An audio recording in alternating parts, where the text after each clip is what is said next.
بالبداية بنحط الأصفر، نحن الوجه الأصفر إلى الأعلى، ثم نكتب إشارة الزائد بالأبيض، نكتب إشارة الزائد بالأبيض حول المنتصف.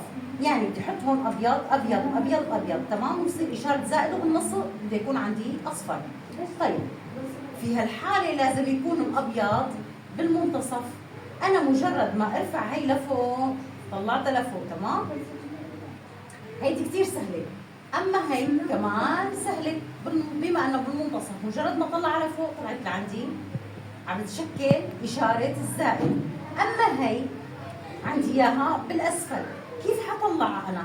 مجرد ما بديرها نص دورة، تمام، بتصير عندي هون بالمنتصف. بس إذا طلعتها هيك بتطلع مقلوبة بهالشكل. بنقلبها هيك، بنرفعها بهالشكل، عم بتشكل معي إشارة الزائد. بنطلع هون بالمنتصف، في عندي هون، تمام تمام، رح نجيبها لهون مشان نشكل آخر شيء من إشارة الزائد على الأصفر. هي أول بداية استخدامنا لحل مكعب الروبيك.